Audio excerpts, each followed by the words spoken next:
Hi, I'm Crystal, And I'm Neoshia. and you're listening to the Rom-Com Detectives.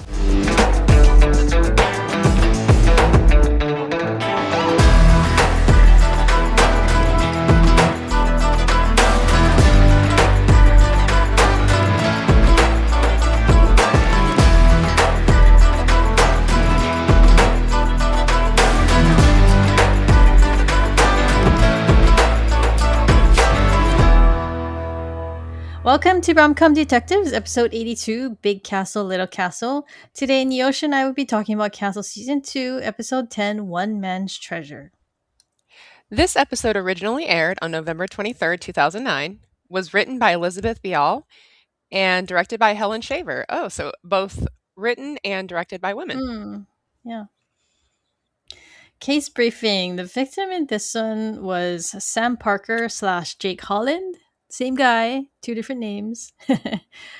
Cause of death was gunshot to the chest. The killer was Lance Carlberg. His motive was hiding environmental dumping. Seems like we have a little corporate espionage type thing going on here. Guest stars. So there was Perry Reeves. She played Helen Parker, the wife, and she's from Entourage and Paradise City. There's Abigail Spencer, who played Sarah, and she's from Mad Men, Cowboys and Aliens, and 911. Also, she was one of the leads in Timeless and also Suits. Yeah, Oh, she's, okay. I think, most known for Suits. And then I would say Timeless it has become more popular. It's a time travel show, Mm. 2 seasons only. And then there's Alex Scooby. He played Charlie, the brother. He's from The Fosters, and he's been on CSI and Southland. And then the big one is the killer, DB Woodside. He played Lance Carlberg. He's from Lucifer. He's a Menadio, so we talk about him a lot on Lucifer Unit. hmm And he was also on The Night Agent, and I didn't know he was on 24 because I didn't watch the later seasons. So I guess hmm he came on later on. Was he a president? I'm not sure. I don't remember. I think I only saw the earlier seasons as well. Yeah, and he was also on Suits. So And he was also on Buffy the Vampire Slayer season 7. oh yeah, I saw that too. Did he look a lot younger? No, he looked about like how he did in Castle, actually. I mean, like that's how I recognize him Ah. that's how he's just always appeared to me, and maybe he just is one of those people that just is forever a certain age. Kind of like Diane Lane. I have a whole thing Mm. about her. Well, I mean, for once, I have met one of the killers on Castle because I met DB Woodside at a convention here in Honolulu. Hmm. He was here. I can't remember which one it was actually. Maybe it was Amazing Comic Con Honolulu. But yeah, he came for that, and I paid to have a selfie taken with him. He's very tall compared to me. Well, Yeah, I'm short. That's not saying much. yeah, But yeah, he was really nice. But he's big too, so not just tall. yeah. But yeah, that's one of my favorite pictures. So, all right, let's get to the episode breakdown. And it starts with a girl sneaking out of her apartment in her underwear, trying to go take the trash. I guess she didn't want to be bothered to You to know, put on pants.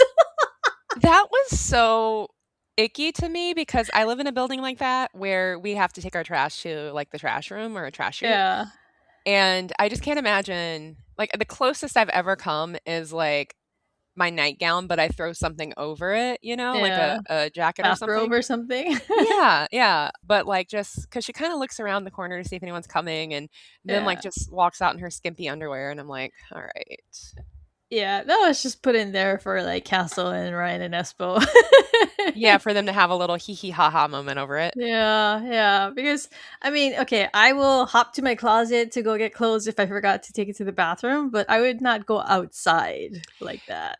Exactly, exactly. Like just throw some shorts on or something. Like, Or wrap a towel around your bottom, something, right? yeah. Like how important was it to get that pizza box out at that right moment? You know what I mean? Yeah, if it were me, I would just leave the pizza box in the apartment until the next day or something. Yeah. I mean, we do that. We're like, well, we'll take trash out tomorrow. Exactly. But yeah, she's like trying to stuff it into the trash chute, and then a body falls down, and she screams. And then it goes to in his apartment. Castle plays with a helicopter and a headset. What would you call it? Was that a toy? It's not a It drone, was right? It's like no, not a a drone. That's just remote a remote. control toy. Yeah, like a remote controlled helicopter. I wouldn't call that a drone. Yeah. Which, now that you mention it, I don't know that there's much of a difference, but Yeah. there probably is meant to be, right? Yeah. But he's annoying Martha because she's trying to study her lines for the play coming up. And then Alexis comes home and she asks Castle if he signed her permission form yet. And I like this part because he's like, "You haven't learned to forge my signature yet?" Only on credit cards. Only on credit cards. But she's trying to do a 3-day internship and she chose law enforcement. So, and Martha's like, "I would have gone with fire. They have the best calendars." But Alexis already has Beckett's approval, so she wants to go do it at the police station. So Mhm.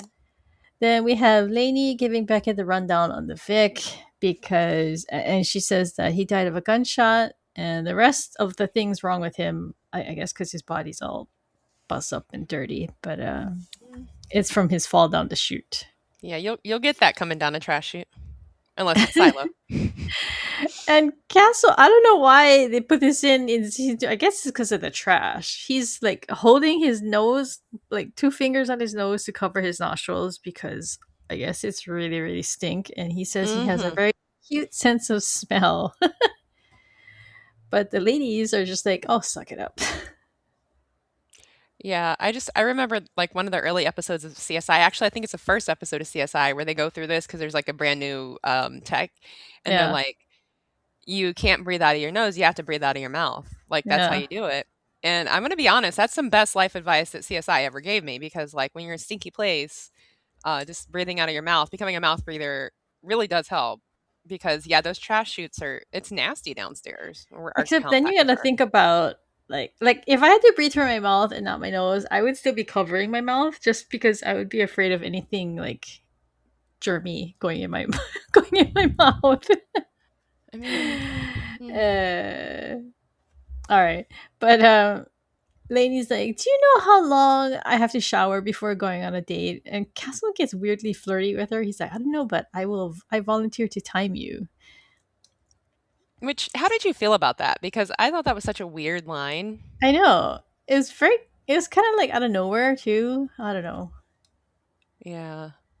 But Ryan finds the victim's wallet while dumpster diving, and they find out that his name is Sam, and he's from Connecticut. And then Ryan gets a call from Esposito because he found the murder scene.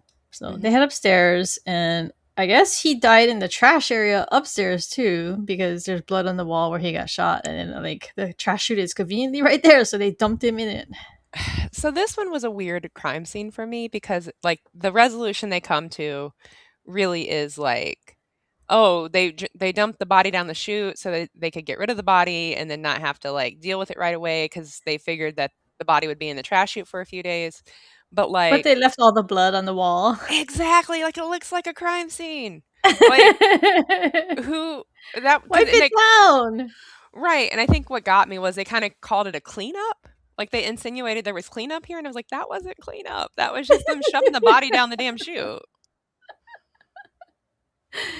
And then they leave their like poor man's silencer right there too for them to find. It's like That was actually you more egregious. you couldn't just take that with you and throw it away somewhere like half the city away from you or something like that. Well, what made that more egregious to me was they insinuated that they simply picked up the poor man's silencer out of the trash and then put it back. And I'm like, who stuffed the bottle with paper towels I know or that's not newspaper? easy, And so that right? was Like more that egregious to me. hole is not very easy, and paper towels are kind of stiff. So Right. So just like what they were kind of insinuating was it was, oh, poor man's silencer was just laying right on top of the trash. They picked it up, used it, and then put it back. What? yeah. Anyway, sorry. It always bugs me when like they find some kind of evidence and it's like it's been tossed in like a garbage thing nearby where they live. It's like Mhm. if I committed a crime and I had evidence to get rid of, I would drive very, very far to throw it away. Yeah. You know, I mean, like you would think. somewhere that nobody's gonna think to look. You know, I don't know why these people don't do it, but I guess it's a TV show and they need them to get caught, so of course they're gonna be stupid about it. Exactly. So then up next, Castle makes an espresso for himself and Beckett. And I realize I just said espresso, but it is what it is. I okay, I got a confession to make. For years, I thought it was espresso. I think I was probably like 30 something when I learned that it's espresso. Yeah. Well, and given Sabrina Carpenter just a few years ago told us all is espresso, we should be able to say it right, but I still can't. So, but yeah, so Castle makes an espresso for himself and Beckett and makes sure that she's really okay with having Alexis volunteering, seeing how busy she is and he doesn't want her to get in her way. And this is where we get this week's episode title from because Beckett tells him Big Castle already does that and she's sure that Little Castle will be fine. I really like that big castle and little castle. It was cute. I did, but what was kind of funny about this is that she's really a little Beckett. Just how she's like dressed and everything, and how she presents is more so a little Beckett. So I really like that scene as well. Ryan and Espo then update Beckett. Sam's wife Helen and his kids are coming to ID the body. And Sam wasn't registered or didn't live in the building. They head to the morgue to meet her. At the morgue, they walk into a woman crying over Sam's body. As they are about to talk to her, the morgue tech brings a woman in, and Kate is surprised, telling them they're in the middle of an identification. He says that's why she's here. She's Helen, the wife, and the other woman is his fiance. Castle whispers to the dead man, Sam, dude, you are so busted. And then we have our intro playing. So, what did you think about the guy bringing the second woman in? Because he must have let the first woman in, right? Did he? Did he? Do you think he thought that was like a sister or something? Or maybe someone else let her in. Maybe this is one of the things where she shows up and like, oh, I'm the Yeah. fiance, and so somebody else doesn't know. Maybe I don't know, but you're right. Or this dude is just really messy. So they take them both back to the station, and they're talking about what to do. And Montgomery comes over, and I thought this was a cute scene. He's like, "Oh, is that the wife?" And they're like, that's the fiance." And they're like, "That's the wife." Yeah. I love the way he looks between both rooms, and he goes, "Oh boy." Well, I mean, imagine getting caught in death. I mean, because it would be even worse if you got caught in life, right? Yeah, yeah. They end up talking to the fiance first, and she didn't even have the same name for him. She knows him as Jake Holland, and she tells it in a story about, oh, like on the weekends he would go visit his dad who has Alzheimer's, and then like when she's telling that story, she realizes, oh my god, I'm so stupid. He was going to go see his wife. What do you think about these two men with two families storylines? Because actually, Monarch Legacy of Monsters, that was like a major storyline in that too. And it feels like it's always men, Well, right? yeah. How do women get away with that? I don't know. Like, why can only men get away with being this scumbaggy, right? Well, I mean, if you want to really philosophize about this, it's kind of like when you're reading something along the lines of A Song of Ice and Fire, the book series that the show Game of Thrones is based on. And, it's like all of these noblemen can have all of the bastard children they want. And so, bastard child here, to be clear, means these children are born out of wedlock, right? So they're not born to their wives, but it's like, it's just considered normal, right? But if a woman is so much as suspected of like cheating on her husband, like he can literally like kill her within the confines of the society. Like that's okay. Or just otherwise shame her, right? And so if you think about something like that, and just sort of how we've always had this idea that like, oh, men are just wild, they can do whatever, but women need to be pure because we need to ensure the bloodlines are pure, right? That Yeah. we know for sure who, is the father of that baby.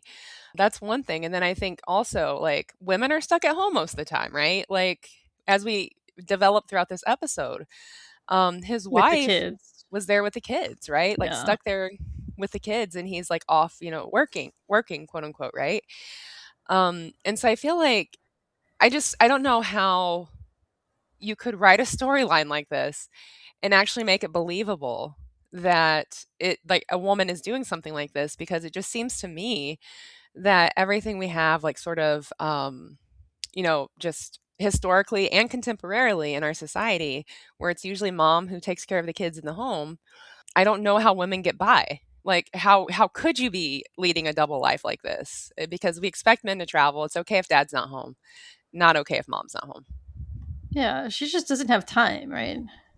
Yeah. That's a very succinct way to put it, Crystal. I was over here like, I got Game of Thrones for you. I got where do you want to take this? But yeah, I mean that's it, right? Like women normally just wouldn't have time or the ability to be gone enough Yeah, to do this kind of thing, to right? pull it off, right? Mhm. Like I guess even if you think about it from a like if a woman is a like a girl boss, like would she still? I don't know. I feel like women who are like in power positions just have like so much going on too. So I feel like women probably have enough time to have affairs, but not two families. Is the thing is what I'm trying Yeah, to like say, right? that's definitely possible, right? I think anyone can have an affair. Yeah, yeah, It's just the whole having a two family. Like this dude had a separate home in New York and like I know we haven't gotten there yet, but there's the part of the episode where they show like how he had the dual-sided photo frame yeah, yeah. where all he had to do is take the back cover off and flip the photo around. Like that's diabolical to me. Like that's a separate And, life. and it comes out. It turns out to be later on. They reveal it. It's not quite what we initially think it is, but there are Mhm. stories like this. In fact, there's someone in my own family who's done that. So it's just the gall of men. Sometimes I swear to God. And you would think this kind of thing is getting a little more difficult to do given like how many points of security you need to get through to do anything in life. I know, and like how digitally connected people are. Like you Right. can put like find your phone apps on anybody and like track people and But I guess people are still doing it because, like, I heard from a friend recently who's on dating apps where, like, people might have their socials posted or they might, like, be on Instagram or something, and they are using, like, fake names, which, okay, people do that, right? Like, they use not fake names completely, but, like, pseudonyms. Like, I know a lot of my colleagues don't have their full name on Instagram, so, like, people can't, like, in our profession can't find them. Okay, that's one thing, but, like, people just straight up having, like, different names and, like, posting certain things to this profile, but not the other to be shady. Like, yeah, you would think that given how much security there is surrounding everything, because even here, like, there's, like, the 2 driver license thing, I was like, "How do they pull that off yeah, today?" yeah, Right? Like, you for to get a real ID, you have to have, like, 2 forms of yeah. basically It's your entire hard life. now. Yeah. I mean, maybe Sorry, I that's why. Maybe that's why though. Maybe that's why it's hard now, so that you can't really do this kind of crap. Yeah, but historically, though, I mean, all it took was moving a couple towns over and you could just restart your entire life if Yeah, people didn't know you, right? Because we're talking about times where people couldn't travel as easily. yeah, Um, People could change their names pretty easily, but I don't know how people are still doing this today. It takes yeah. more work to do this than just file for divorce, in my opinion, but whatever. What do I know? So they talk to the wife next, and they tell her that he was using a fake name at his job, and that's where he met his fiancee. And she was like, she tells him, oh, he was only working there for 6 months. And Mm. to her, he was working really hard and renting a cheap place so he wouldn't have to commute all the time. And they had all planned to move to the city eventually. And, going like skipping ahead, I don't really see why he wouldn't just tell his wife what he was doing. It's just that just baffles me too. Castle tells Ryan and Esposito how the scheme went, and Ryan's like, "Wow, my girlfriend freaks out if I don't check it if I don't check in every hour." Which is kind of scary. It's a little scary, but okay. And Esposito's like, "You do check in every hour, sometimes more." The scorn in his face. Poor Ryan. I know. We don't even have her name at this point, right? We I don't just think have so because we have the honey milk reference from before, and then we have this, but we've never because heard I her was just name. right. I was actually just wondering, are we talking about Jenny now? We Um, are, right? I believe we are. I believe we are Yeah. at this point in the series talking about Jenny. So the team discusses things because now the two women have motive. Because if either of them had found out, they would have like had motive to kill him. Beckett asked Castle if he thinks that Sam would have gone through with the wedding, and she's like, "Well, why would he fake his identity? Why not just get married as like who he is, right?"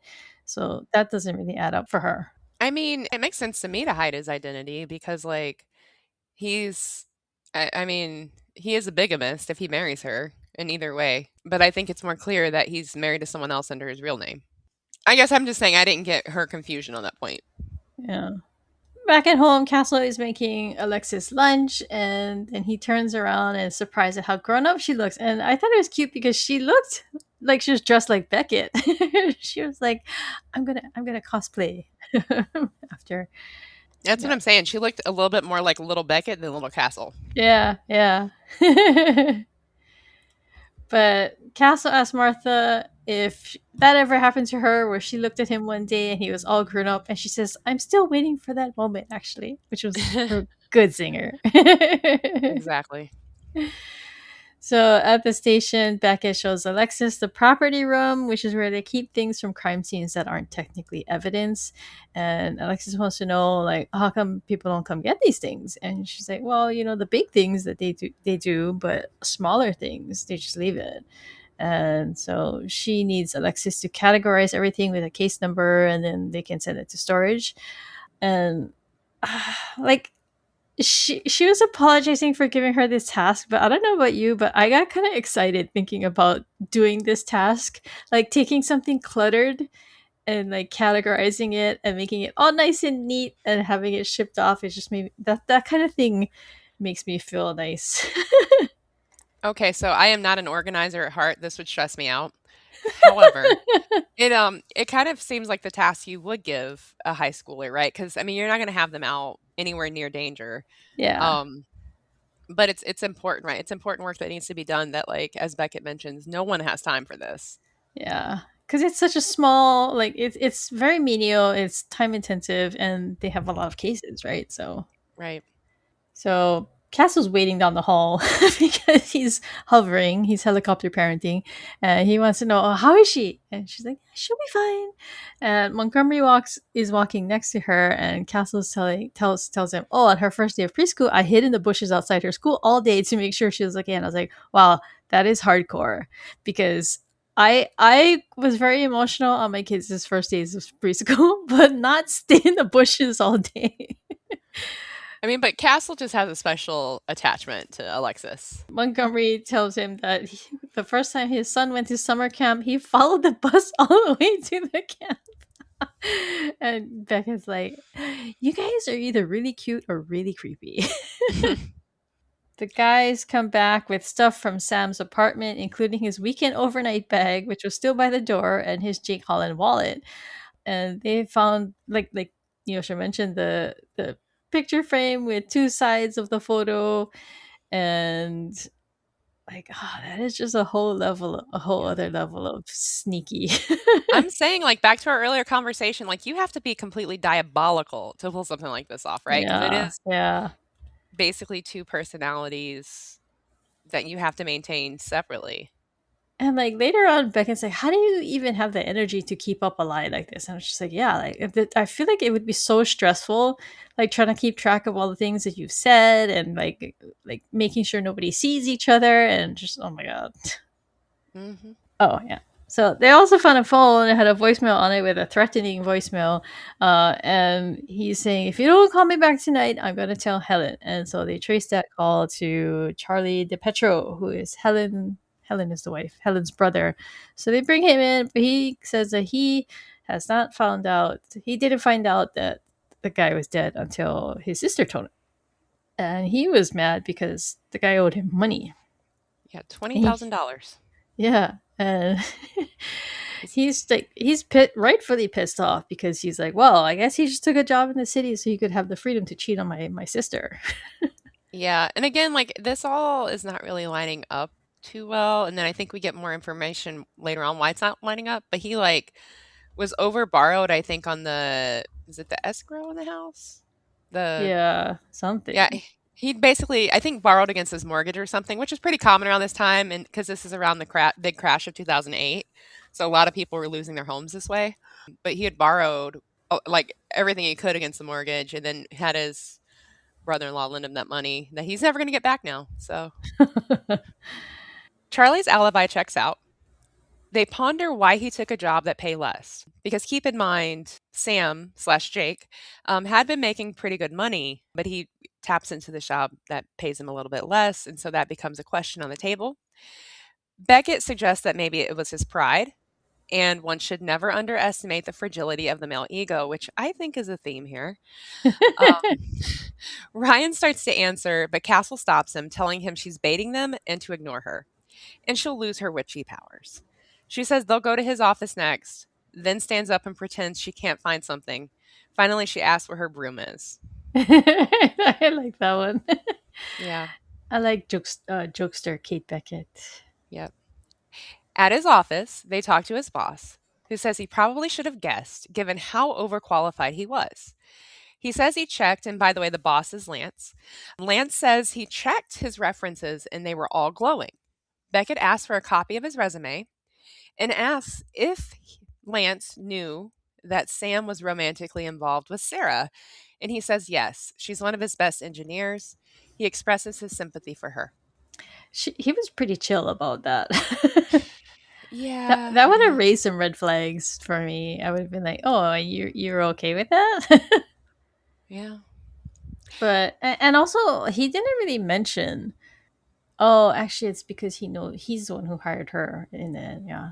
Because I was gonna say, why didn't he say like she hadn't been working for him very long either? So, but yeah, Yeah. I And I forgot think that little twist at the end.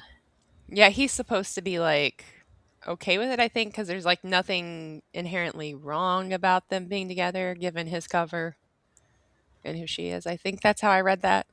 So then the team calls all of Sam slash Jake's references, but none of the numbers work. They check on Alexis. She found a book of photos, but it was untagged. She thinks it looks like it has real sentimental value. Beckett offers to ask detectives who might have been on the case if they recognize anyone in the photos. Up next, the fiance comes back in and says that she actually recognized Helen. Ooh. She'd seen her in front of the apartment building sitting in her car, staring daggers at her. She says she's wondering now if she's the only one who didn't know what was going on. So this is some acting on her part because we later find out that she is actually hired by the killer, right? So she actually did come to throw them off the scent by giving them this story, trying to She cast blame on did, Helen. but I think it's interesting. But obviously, we're watching a TV show that has a narrative. But I just find that that's so interesting, right? Because, like, I don't know that, but for, kind of her turning this back onto Helen, if they would actually have put together who she was. She gets a little too involved, it's too invested. Yeah. So next they head to Helen's house, and she does indeed have the same car that the fiance Sarah had mentioned, and she says she never went to the apartment. She said maybe she's the one who's lying, and she tells him that we were getting a lot of hang up calls last month, and that lady Sarah had the nerve to call about the funeral details. And she also wanted some of her things back, including a pen of her grandfather's. And this pen like comes back constantly over the rest of the episode. But they get Mhm. back to the station, and Castle's like, "Wow, that was a really long drive. I get why he got the apartment in the city." And then Esposito comes. He says he did some digging, and his old employer was about to go down because of competition from his new employer. So they're saying, oh, maybe that's why Sam faked his resume so that they wouldn't find out that he's like coming from a competitor. And then Ryan comes and reports that the old firm of Sam's was the registered owner of the reference numbers. So they figure out that he was planted as a corporate spy. So next they go to New York Recycle, which is the name of the business of Lance's, and he's just kind of confused. He's like, "What? He was a spy?" He's like, "We'll fully cooperate."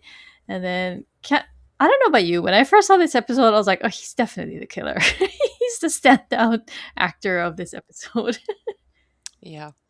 But Castle wants to know what technology they're or what corporate knowledge they were trying to steal. And he says, "Oh, it's our battery recycling technology." He explains that battery sludge or storing battery sludge is very expensive, but they figured out how to recycle it. And so Sam's old company, which was called, I don't think we mentioned it, was called Connecticut Solutions.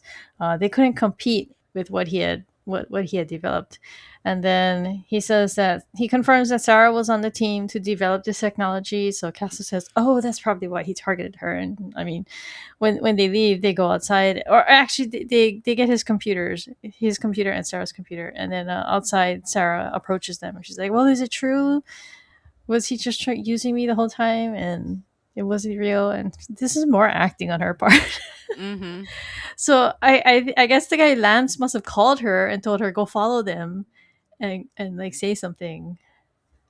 Which is I don't know, like, this is so wild to me because, like, as we later learn, she's not the killer. She couldn't have been the killer, but, like, Yeah, the way she keeps putting herself in there makes her look so good for the crime. yeah. So I mean, yeah, how much is this guy paying her? Right.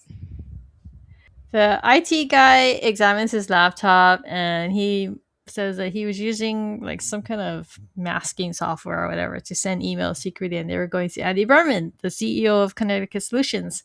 So they bring him in, and he confirms that he talked to Sam just the other day. He offered Sam $1 million if he could steal this battery recycling technology or secret or whatever. But he also says that the guy Sam had cost him a lot of money in the past, like Mhm. giving him, I guess, incomplete information that he had stolen or something. Is that what it So if I'm was? maybe not incomplete, but if I'm reading between the lines, if they knew what he was doing with Sarah, they were probably giving them false information. So Uh, he thought he was probably getting good intel and giving them the information when in reality they were just like giving him crap. mm. But he says that Sam told him that he needed to show him something, and he went into the city to go meet with him to find out what this was. But when he got there were police all over because he had been murdered. So, Mhm. and Beckett like pitches the idea that maybe you killed him, but the guy lawyers up right there, and I think we don't hear from him ever again. So, No. Clearly not him. Espo says police from Connecticut called about two women fighting, and they're asking for Beckett. It's Helen and Sarah. Castle asks if they can stop for popcorn on the way, and Ryan motions for Castle to take pictures. Which is, it's okay. I know that it's like a funny joke about that, but I'm just like, I don't know. Like, it was kind of overkill in some places for this because, yeah, and I think maybe knowing that it was a woman who directed and wrote, so two separate women who wrote and directed the episode kind of makes me understand that a little bit more because I think the over exaggeration might have been the point. yeah, they're Um, teasing them, right? well, they're teasing him, but like even the way that it's coming off of the episode, it's almost like this is over exaggeration, like it's too much. Hmm. Even though it's just again like there's meant to be jokes, right? Yeah, they just, I guess they just kind of make them out to be It's over kind of like immature. yeah, it's kind of like the comment you popped on early in the episode with Lainey and like Castle volunteering to help her time her showers. Like, Yeah, is that a joke that Castle would make? I mean, maybe, probably, but sort of how it comes across in this episode. And again, I think it might actually be the point because I do think a theme here is the male ego. yeah, Um, but it comes across as just kind of like an over exaggeration of how we might see men acting in this situation, like, "Oh, a chick fight. Better go record it." yeah, yeah. But yeah. So at Helen's, the two women are still bickering about the pen. Beckett ends up yelling at them to get them to stop. I found this scene really interesting because Sarah makes a whole point about the pen and how it was really there, but Helen didn't want to give it to her.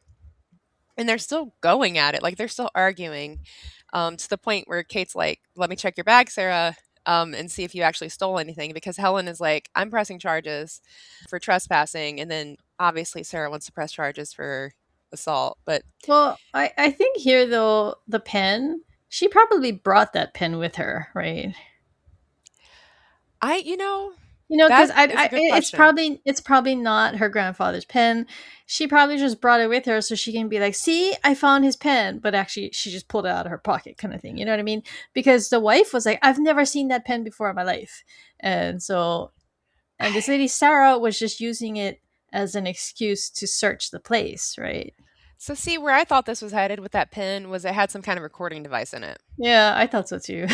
Yeah, but they didn't go there because that would have made sense to me why she was so like insistent on getting it back because she kept saying, "Oh, it's my grandfather's fountain pen. I want it back." Yeah, But you're right. Like I think the wife is really the only one left standing here with any sort of credibility. yeah, yeah.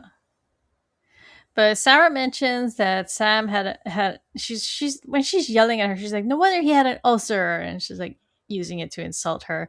And so the next morning, Kate is staring at the murder board when Castle arrives, and she's like, "Something doesn't feel right." And she says that Sarah had mentioned the ulcer, but the medical report says that he didn't have one. And she says that Sam had weekly doctor's appointments every Tuesday. And Castle's like, "Oh my god, there's a third woman."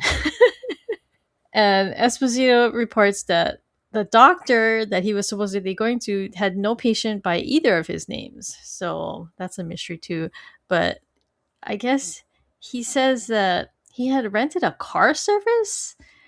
And like, but if this guy's commuting into the city every day, why wouldn't he just drive? Like, why would he get car service? Car service sounds expensive. Well, it does, but also I don't think many garages have in and out. Like, No. you can't leave and come back, you have to pay again. But also, Sarah's not supposed to know that he's commuting, right? So, Yeah. it makes sense Okay. to have the car service. But he would change the address once he got in the car, and then he would they tracked him going to these various places. And then we have Castle making Alexis cocoa, and she updates him on her own little case. She's showing photos to detectives, but none of them have realized, or none of them have recognized anyone in the photos.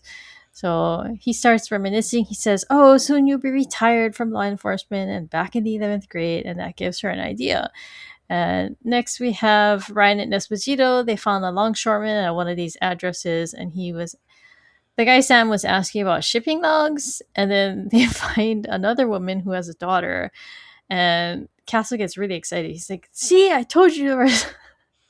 Oh yeah, so how come he says fourth? Why did he? If there's a third woman, why did he think there were four? Because he says four, right? Four, is he counting the man? He I have no says idea. force. I don't know. It must be he's counting Sam. But they find her. They look at her driver's license, and it turns out to be Lady Sarah. So they Mhm. bring her in and confront her, and she's really someone named Lauren Branston. And Beckett lays out that she thinks that Lance from New York Recycling found out that Sam was spying and hired Lauren to, I guess, basically honey trap him, right? Yeah. And so he thought that he was playing her, and she thought she was playing him, but they tell her that Sam was probably onto him because he found her house. That's one of the locations that she went to. And she says that, I have an alibi. I was at my daughter's play and they check it out, and yeah, she has an airtight alibi.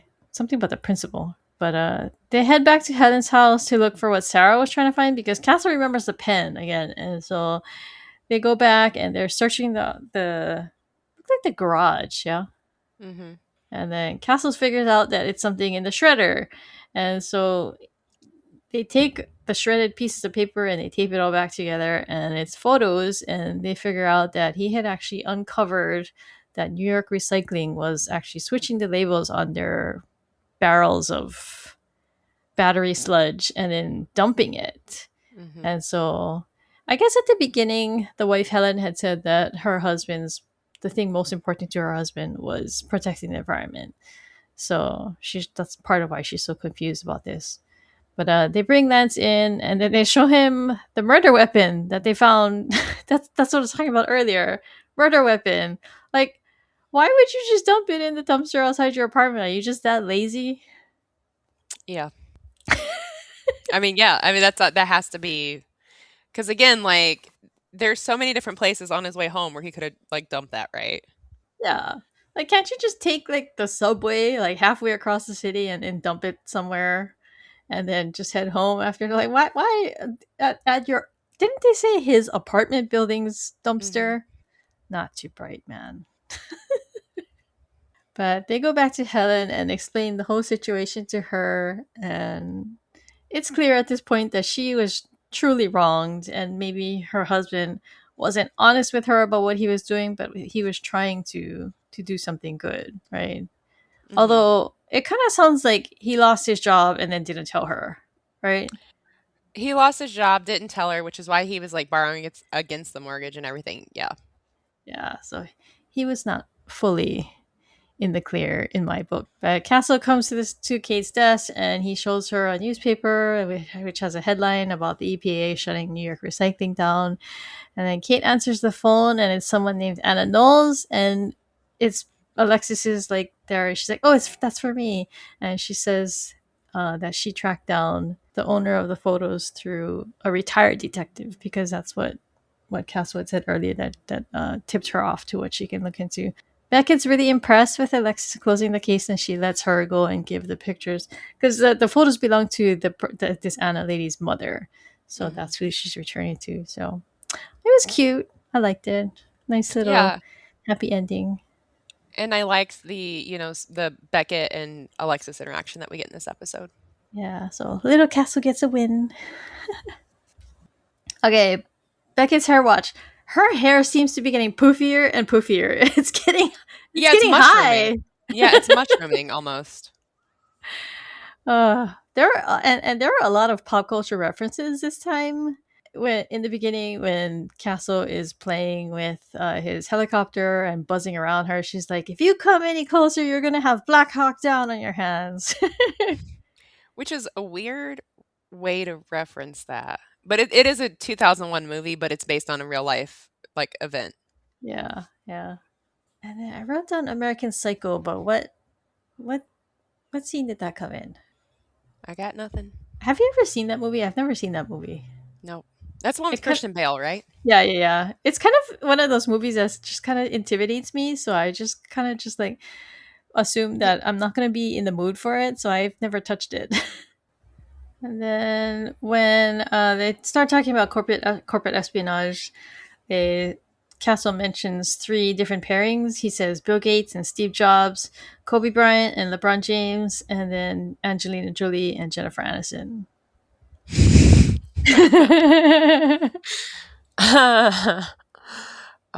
Yes, competitors. But I just want to point out that it's 2026 and we're filming this, and LeBron is still playing. He literally just got traded. I forget to where. It was some team I couldn't like believe he was being traded to, or that he wanted to go to. But he's still like peak LeBron James, and it's been almost 20 years. And Kobe Bryant is dead, He is. That he tragically. is. That was brutal. Yeah, I felt bad like that, like the helicopter just going down and like He all died those with one people of were. his daughters too, right?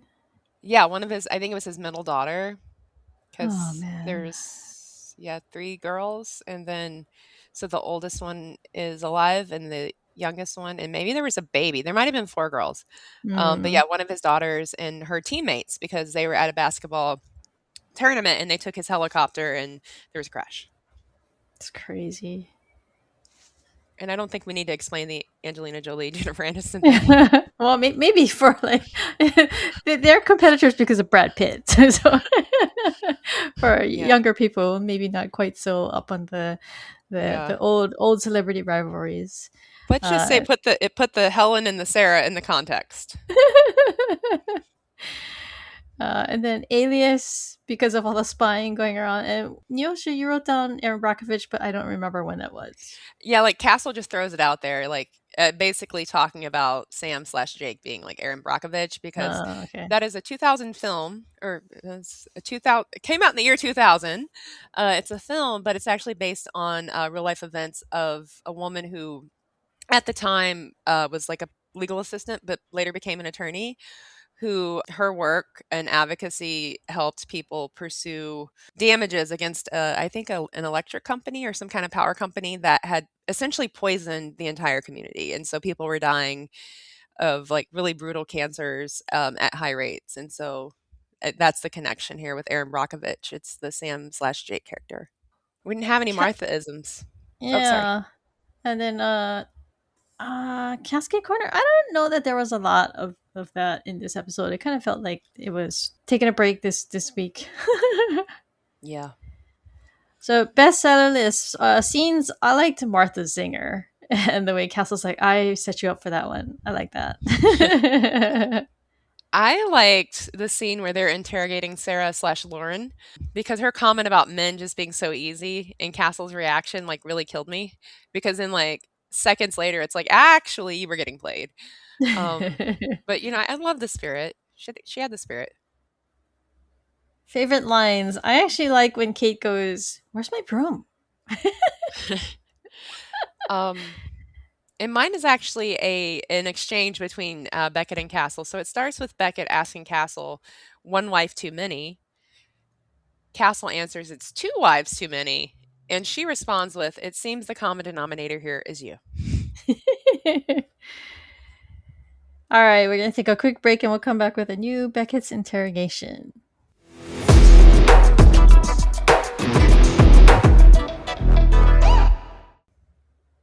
We are back with a new Beckett's interrogation. The way this works is I will ask 6 questions about the episode we just discussed, and you'll have 5 seconds to come up with an answer. Are you ready?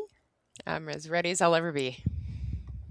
Castle makes coffee for himself, but ends up giving it to who?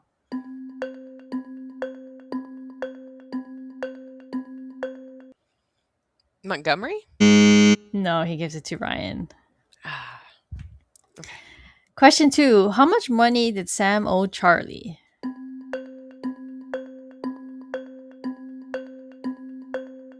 $20,000. Very good. Question 3. What does Castle pack for Alexis's lunch?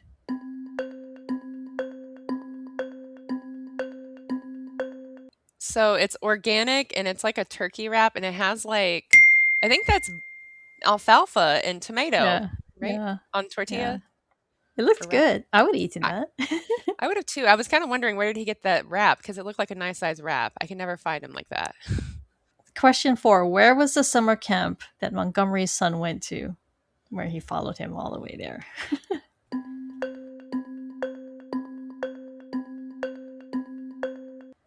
I think it was upstate, right? Did he say upstate? He gives a specific name to the area. He didn't say Adirondacks. That's an He did. that's He an did. he did. Okay. He did. Yeah. Okay. I was like that's in Alaska, but I guess it's not in Alaska, is it? I don't think so. Probably not. No. Okay, question 5. Which of the victims' names was on the sublet rental?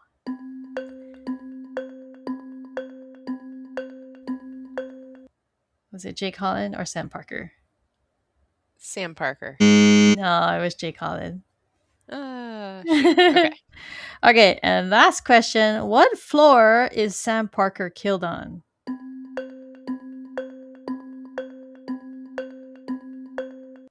15th. Oh, very good. I thought that was going to be the hardest one, but you got that one. Very good, very good. So you got 4. Okay, not bad. Not bad. It's when I don't try as hard to find details in the episodes, I feel like I do better. Because I was just thinking I was going to do terrible on this one because I was having some attention issues watching the episode. Quick self promo. Neoshia and I are currently hosting Wires from the Deep, which covers Apple TV show Silo. So if you enjoy our conversations, please tune into that. It's available on most podcasting platforms and on YouTube. We come up with those episodes usually Sunday or Monday. So, and we're currently in episode 8, so we're coming to the end of the season. Very exciting. Yep. All right. Overall thoughts on the episode before we close out? I mean, not a bad episode. I think it was a nice twist on a story that we've seen quite a few times across different rom-com shows and different crime shows. Not too much casket, but otherwise, I think it was a good episode. It got really complicated at the end. It did because I think the twist kind of complicated it. Yeah. Okay, so if you're enjoying Rom-Com Detectives, we hope you'll consider taking a minute to leave us a rating or review on Apple Podcasts or Spotify. For our question of the week, leave us a comment on Spotify, YouTube, or Reddit and tell us whether you have ever known anyone with 2 families. If you'd like to join additional conversations about Castle, you can visit the Castle subreddit at reddit.com/r/CastleTV. To contact me and Neoshia, email us at host@romcomdetectives.com. You can follow us on Instagram, Threads, or Blue Sky at Rom-Com Detectives, or leave us a voicemail or text message at 1-650-733-XOXO or 9696. This episode of Rom-Com Detectives was recorded on August 19, 2026. Rom-Com Detectives Cast Unit is co-hosted by Krista Watanabe and Neoshia Roemer and is produced by Pico's House. Thanks for listening, everyone. We'll catch you guys next time for our breakdown of episode 11, The Fifth Bullet. Bye. Bye, everyone.